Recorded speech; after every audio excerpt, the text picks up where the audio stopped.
আমাদের দেশের মাদকের সবচেয়ে বড় চালান সোনার বাড়ির আশেপাশ দিয়া কক্সবাজার টেকনা। আগে শুনতাম বধূ, এখন তো বধূ নাই, বধূ তো বধ হয়ে গেছে গা। এখনকার ওইখানকার দায়িত্বটা কে নিছে? বাড়ির আশেপাশের লোক। স্বরাষ্ট্রমন্ত্রী তো চেনার কথা। এতদিন ওই দিক দিয়ে মাদক আসা বন্ধ হতে উচিত ছিল। আইন দেওয়া কোনো কিছু হয় না। আইন কার্যকরী করার জন্য সাহস লাগে, সৎ সাহস লাগে, ইচ্ছা লাগে। সুতরাং আমাদের একটা বড় চ্যালেঞ্জ এখন বাংলাদেশে মাদক আসক্ত। এই আমার এলাকায় মানে ঢাকা ৩ একটা হসপিটালের সাইনবোর্ড লেখা আছে। আমাদের মাননীয় সাবেক মন্ত্রী মোশাররফ ভাই তার নাম লেখা আছে, এখানে উদ্বোধন করছেন এবং আমানুল্লাহ সাহেব উপস্থিত ছিলেন। একটা স্টোন আছে, 10 শয্যা বিশিষ্ট একটা হসপিটাল, পুরা মাদকে আক্রান্ত।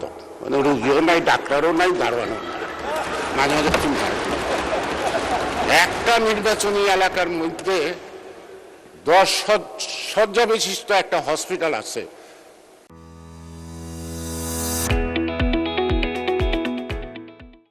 কি গর্ব আমাদের, কি অহংকার! আমরা কত আগাচ্ছি, কত কিছু করে ফেলেছি দেশের জন্য।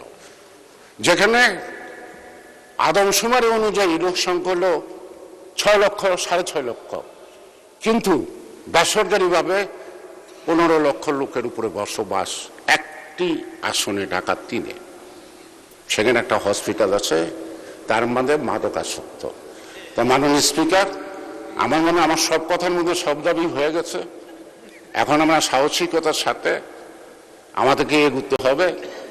দেশ স্বাধীন করতে যখন বিরোধিতার মধ্যে পড়ছিলাম, আপনিও পড়ছিলেন, সকল বিরোধিতাকে কাটিয়ে যখন দেশটা স্বাধীন করতে পারছি, আজকে বহুদিন পরে এই অর্জিত গণতান্ত্রিক সরকার এবং গণতান্ত্রিক এই পার্লামেন্ট আমার মনে হয় সকল বাধা বিপত্তিকে অতিক্রম করে, মোকাবেলা করে আমরা আমাদের লক্ষ্যে পৌঁছতে সক্ষম।